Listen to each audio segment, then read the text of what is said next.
Alright, sorry about that. This is a joke. I mean, seriously, Colorado.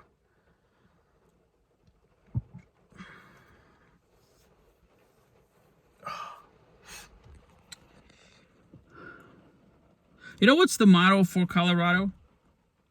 It says, colorful. When the weather is like this, basically everything that you could think of is void of color. All the colors are just mute. Everything, even the pine trees and the rock and the sand. When the sun comes out, everything just somebody like flips a light switch.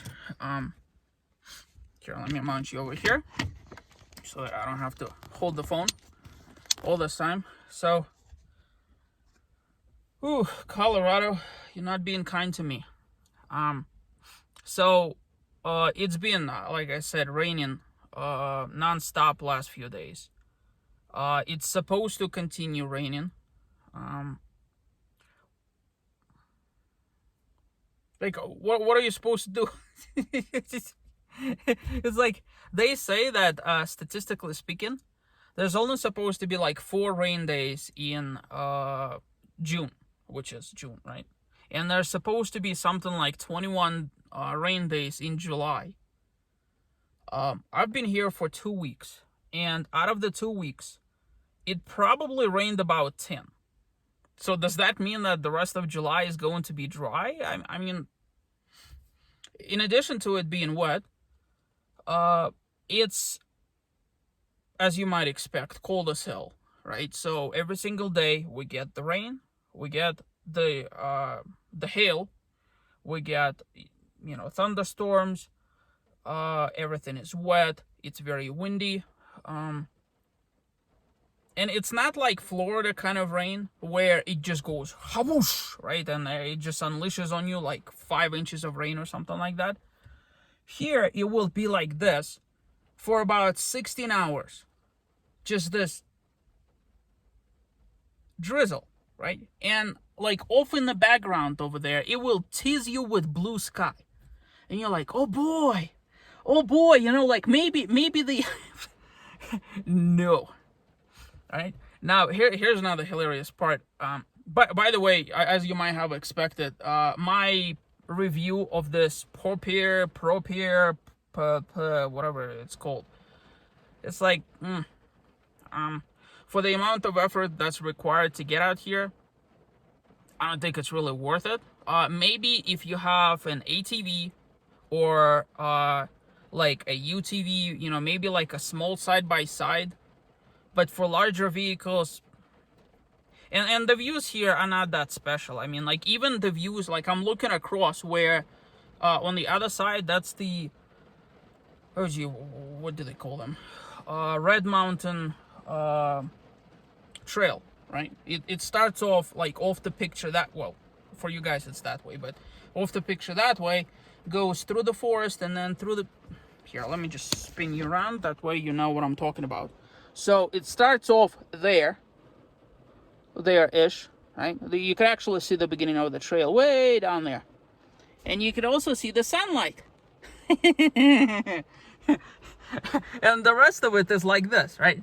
So, but basically it takes you around this forest through switchbacks, pops you on top of the mountain, and then you kind of go on this void of any vegetation, with absolutely mind-blowing views, and then eventually you find yourself kind of descending down there, right? The mining town is down below in the valley, and then you get to Highway 550, which is right there where my finger is, and then you begin popping back into all of this.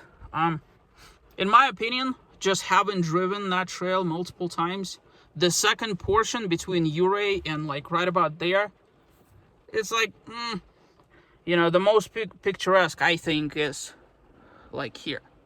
But that shouldn't really stop you from riding, because what tends to happen is once you start coming down the mountain, that little piece where, because it gets very picturesque over there. But once you like get to the highway, and then back into the trail, it's like, nevertheless, oh, by the way, I'm not that crazy. I'm not gonna drive in the actual rain. I'm hoping that it will stop, giving me just enough clearance so that I could at least make it down a couple of more sketchy switchbacks. That's the reason why. Like, if I was further down, I would actually just continue driving. But those up here on the top, those few switchbacks, they are slippery as hell, even before it rains. So yes, should you come here? Well, that's a personal choice. Maybe if you have absolutely nothing else to do. In my opinion, I don't know. I really don't know. Is it worth it? Who knows? But yeah, Colorado hasn't been particularly nice to me. You know, the weather-wise, also lost a pet. Had issues with the vehicle.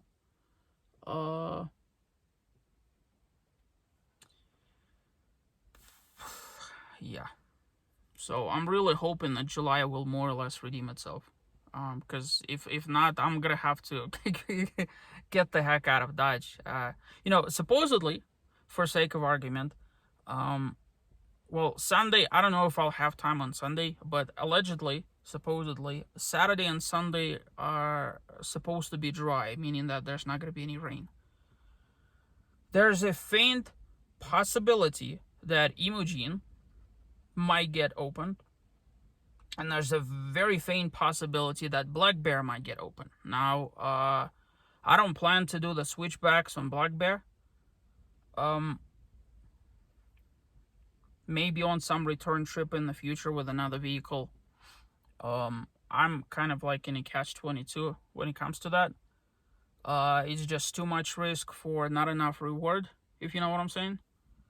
So what I intend to do is do majority of the trail up until the point where it tells you that going forward it's only one way.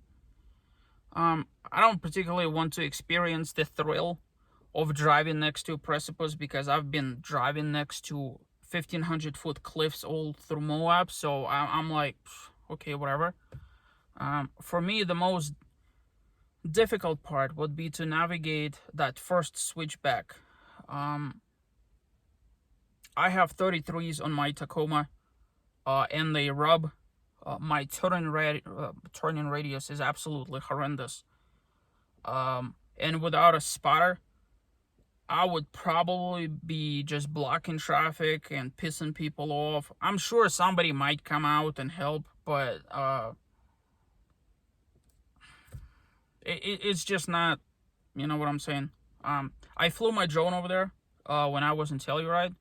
I captured both of the waterfalls. By the way, the one that's on Black Bear was raging like crazy.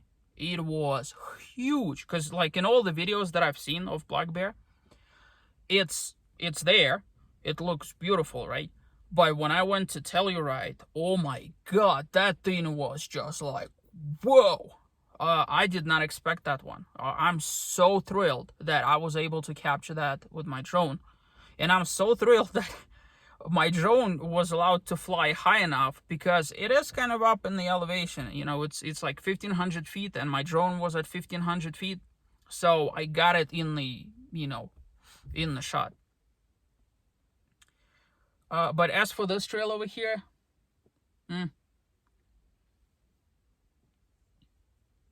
don't know. You know, the interesting thing, like, now that this band has passed and it eased off, but it's still kind of drizzling, if I spin the camera this way, right, just look at those views over there, right? Just look at how magnificent. I mean, look at that over there,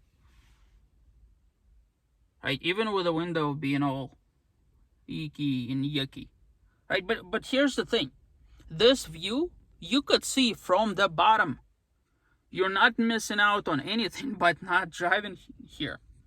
You could see all of that right from the highway. So it's not like Porphyry or whatever it's called has any particularly you know, life-changing views, if you know what I mean. So, oh, off in there, that's probably the steepest part coming off the Red Mountain Trail. Straight up ahead, you could kind of see it through the fogged up glass.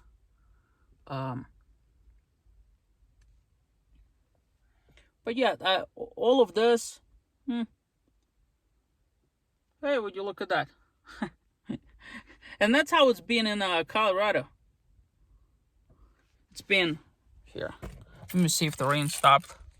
I'll show you. Well, it is still drizzling, but see all of this? This is what you have to drive on to get here. And as you see by my tires over there, it's all icky and yeah. So wish me luck coming down. I'm gonna take it really slow, even if it takes me 2 hours to get down, because I'm just not, you know, looking at the road. No. So my next stop for today was going to be the silver mine. I'll have to see what the weather is. If it's gonna stay drizzling like that, I may probably just go back to my RV.